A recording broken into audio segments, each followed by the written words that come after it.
Bonjour à tous et bienvenue pour ce nouvel épisode de Caillou News, votre émission d'actualité hebdomadaire du monde de l'escalade. Et aujourd'hui nous sommes à la mi-janvier, il fait froid, les grimpeurs sont en vacances, bref, pas beaucoup d'actualité. Du coup je vous propose un épisode avec une news un petit peu spéciale. J'ai posté une vidéo la semaine dernière sur le Rewind de 2022, et bien je vous propose de voir quels sont les plus gros projets sur le caillou qu'on attend en 2023. On est parti!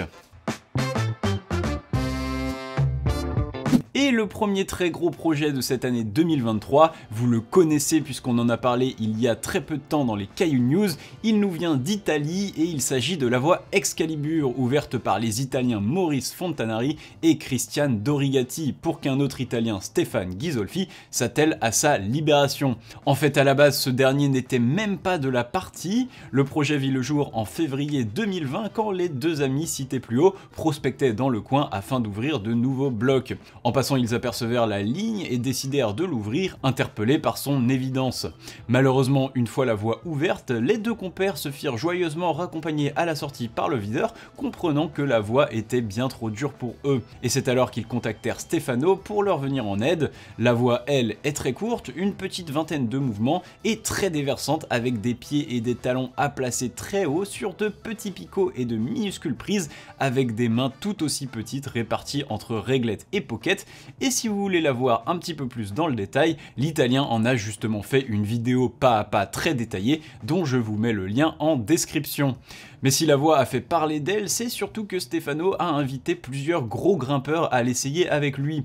En mars dernier, ce sont justement Adam Ondra et Jakob Schubert, rien que ça, qui venaient passer un petit séjour à Arco pour essayer le projet avec lui. Puis pas plus tard que le mois dernier, c'est l'écossais Will Bosey, un des seuls bloqueurs au monde dans le 9A, qui était venu l'essayer à son tour. Aux dernières nouvelles, Stefano a passé son mois de décembre sur le projet, profitant de bonnes conditions météo qui l'auront mené jusqu'à 2 mouvements du top, son plus haut point jamais atteint sur la voie, ce qui nous laisse présager une libération pour cette année. Concernant la cotation, l'Italien accompagné d'Adam avait trouvé un moyen de commencer la voie à sa moitié en sautant depuis un caillou adjacent et estime la deuxième partie à 9B, ce qui, ajouté à la première section, vaudrait pour sûr au moins 9B+, et peut-être encore mieux. Pour le deuxième projet de l'année, changement de décor et direction Flatanger en Norvège, où l'on retrouve deux protagonistes secondaires du premier projet au premier plan. Adam Ondra et Jakob Schubert ont décidé il y a quelques mois de s'attaquer à ce qui serait la réelle King Line de Flatanger, Project Big. Je vous en avais également déjà parlé il y a peu, la voie a été équipée par nul autre qu'Adam et son équipe au moment de son deuxième trip, alors que le Tchèque avait préféré dédier son temps et son énergie à sa petite sœur, Project Hard, aujourd'hui plus connu sous le nom de Silence, première 9C au monde. La voie est dans un style complètement différent d'Excalibur, longue de 55 mètres déjà, les prises sont dans le plus pur style de Flatanger, très technique mais assez grosse avec des repos et des coincés de genoux de partout. L'escalade commence par une marche d'approche de 20 mètres en 7A, puis une section en 8C avec un pas de bloc en 8A suivi d'un repos en EN où on se permet de tout relâcher. La voie enchaîne alors avec une section moyenne en termes d'intensité, puis vient la grosse partie de la voie qui s'étend sur une vingtaine de mètres avec 3 pas de bloc chacun valant 8A. On termine alors avec une partie en 8A, en théorie beaucoup plus facile. Concernant la cotation, Adam joue un peu sur les mots en ayant qualifié la voie de plus intimidante que Silence, mais pas forcément plus difficile. Jakob pense qu'il s'agit pour lui du next level, l'estimant à 9B+/C. Bref, à l'heure actuelle, Adam et Jakob sont repartis de Norvège depuis un moment, mais les progrès réalisés étaient conséquents et on espère qu'un nouveau voyage suivra en 2023. Enfin, direction l'Espagne pour parler d'un des derniers gros projets en cours de travail à ma connaissance à ce jour. Cette fois-ci moins de bling bling puisque son principal protagoniste n'est pas aussi connu que les premiers. Je vous parle ici de l'espagnol Jorge Díaz Rullo et de son projet Café Columbia. Et si comme moi ce genre de prise vous cause un traumatisme physique et psychologique insurmontable, alors vous allez être servi. Café Columbia est exclusivement composé de billes et de tridoigts dans le plus pur style de Margalef, plaisir. Maintenant tenez-vous bien, si les deux premiers projets étaient assez jeunes, cela fait maintenant presque 2 ans que le falaisiste travaille sur ce projet. Un projet éreintant, ouvert en 2021, que Jorge aura commencé à travailler au printemps de cette même année. Une année passée à faire quelques essais de découverte, puis un premier gros succès au crépuscule de l'année avec la libération de Café Solo, un 9B reliant les deux premières sections de la voie avec une fin alternative dans un projet sur la gauche de la ligne. En début d'année 2022, rebelote, Jorge annonce la libération de Carlota la Colombiana, un 9A+, acheminant l'exact opposé, un début alternatif dans Carlota 8C, puis la fin qu'il lui manquait dans Café Colombia. Le puzzle était résolu, il ne restait plus qu'à l'enchaîner. Après cela vint une petite pause pour notre grimpeur espagnol qui passa son été à Séuse avec en ligne de mire une certaine bibliographie, puis en fin d'année retour sur le projet avec là encore un pas vers le succès, une nouvelle connexion en 9A+/B avec The Journey in Colombia, mais aussi une nouvelle bêta pour le crux final. Concernant la cotation, Jorge le dit sans détour, il pourrait s'agir d'un nouveau 9C. Alors évidemment dans sa jeune carrière, l'Espagnol n'a pas encore de référence en 9B+, ce qui minimise sa crédibilité, mais avec une dizaine d'ascensions dans le 9B et une connaissance parfaite du secteur, on peut espérer qu'il ait raison.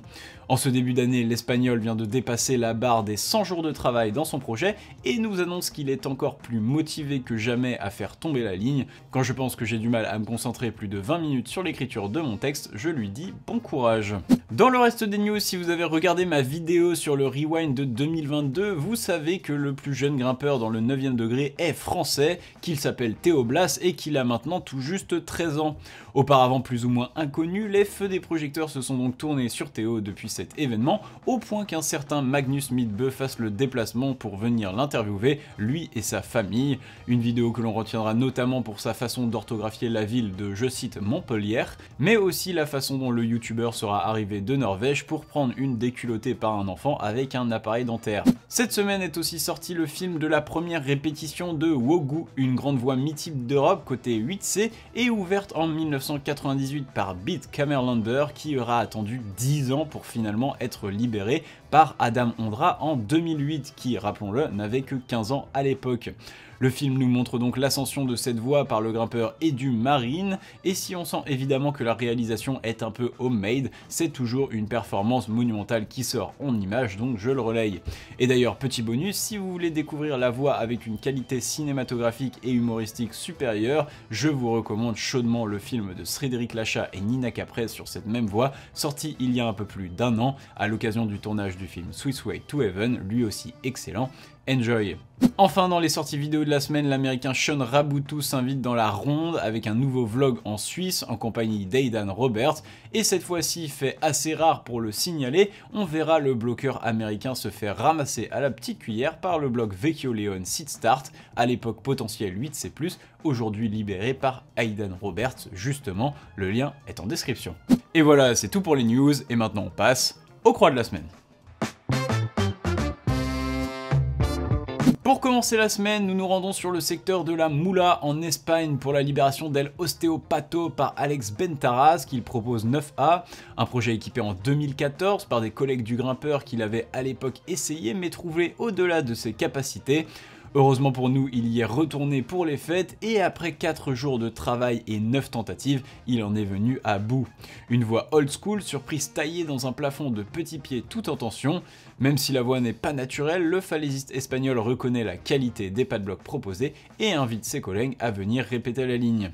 Et on reste en Espagne, mais retour à Margalef cette fois pour la répétition de Last Night 9A par Pietro Vidi. L'Italien de 20 ans aura dû trouver une nouvelle méthode pour l'enchaînement alors que celle utilisée par le libérateur Will Bozzi paraissait complètement impossible pour lui.